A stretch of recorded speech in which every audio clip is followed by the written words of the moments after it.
Step back in time with me, way back to a year that feels almost mythical, 526 BCE. That's over 2.5 millennia ago. To put that in perspective, this is a time when the Roman Republic was just a few years away from being founded. The great philosopher Pythagoras was likely in his 40s, developing theorems that students still learn today. In Greece, the city-state of Athens was on the brink of inventing democracy, a concept that would change the world forever. Imagine a world without the internet, without cars, without even the books. We know today this was a time of burgeoning empires, profound philosophical questions, and monumental construction projects. In Egypt, the late period was underway. A time of foreign rule and cultural resurgence. The pharaohs were still building temples, though the golden age of the pyramid builders was long past. Scribes would be meticulously carving hieroglyphs onto stone, recording the deeds of their rulers and the rituals for their gods. Meanwhile, across the vast lands of Persia, the Achaemenid Empire under Cambyses was flexing its muscles, preparing for the conquest of Egypt, which would happen just a year later in 525 BCE.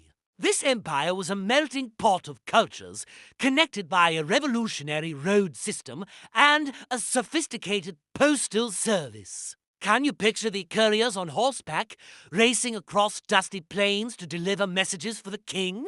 In the East, a period of incredible intellectual and spiritual awakening was unfolding. In India, this was the era of the Buddha and Mahavira, founders of Buddhism and Jainism.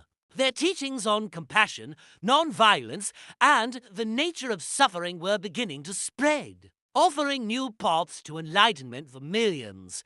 Picture Siddhartha Gautama, sitting under the Bodhi tree, deep in meditation, on the verge of a profound realization that would ripple across centuries. Simultaneously, in China, the spring and autumn period was in full swing. This was a time of political fragmentation and constant warfare between rival states. But it was also 100 schools of thought era. Thinkers like Confucius were developing there. Philosophies on ethics, governance, and social order. His ideas about respect, family, and duty would become the very foundation of Chinese culture for thousands of years to come. Imagine him a wandering scholar, advising dukes and princes on how to rule with virtue and create a harmonious society. Back in the Mediterranean, the Greeks weren't just thinking about politics. They were creating art that would define Western aesthetics for eternity. Sculptors were transitioning from the stiff, formal Kuros statues to more natural, lifelike forms. On pottery, artists were perfecting the black figure technique, painting intricate scenes of gods, heroes, and daily life. These weren't just decorations, they were stories, capturing the values and myths of their culture. Every vase was a window into their world. Let's not forget the Americas. While we have no written records from this exact year, thriving, complex societies were flourishing. In Mesoamerica, the Olmec civilization had faded, but its influence lived on in successor cultures like the early Maya and the Zapotec. They were building ceremonial centers, developing complex calendars, and creating their own unique art and writing systems, completely independently from the old world. So, what was life like for an ordinary person in 526 BCE? For most, it was tied to the land.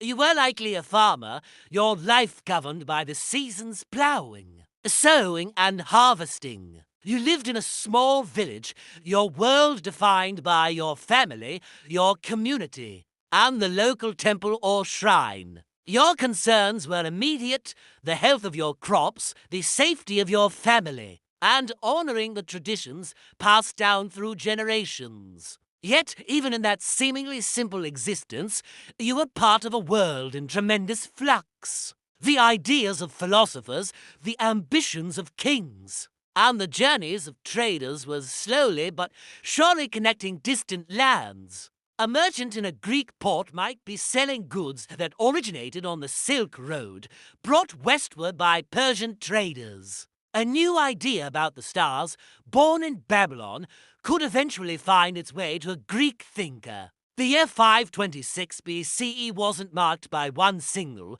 cataclysmic event that everyone remembers. Instead, it was a tapestry woven from countless threads of human endeavor. It was a year of silent prayers in newly built temples, of heated debates in the marketplaces of Athens, of armies marching towards conquest, and of profound philosophical breakthroughs that would shape the destiny of humanity. It's a powerful reminder that history is not just a collection of dates and famous names.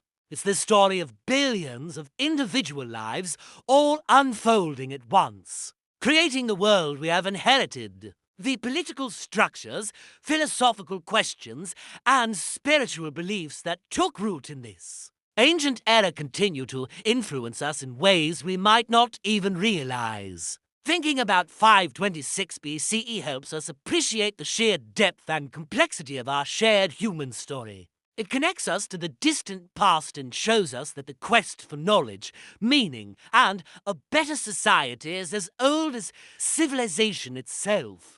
The world of 526 BCE may seem alien, but the people who lived in it shared the same fundamental hopes and fears that we do today. Thank you so much for joining me on this journey back in time. It's truly humbling to explore these ancient worlds together. If you enjoyed this glimpse into the past, please hit that like button and consider subscribing for more deep dives into history. Let me know in the comments which ancient year you'd like to visit next. See you in the next video.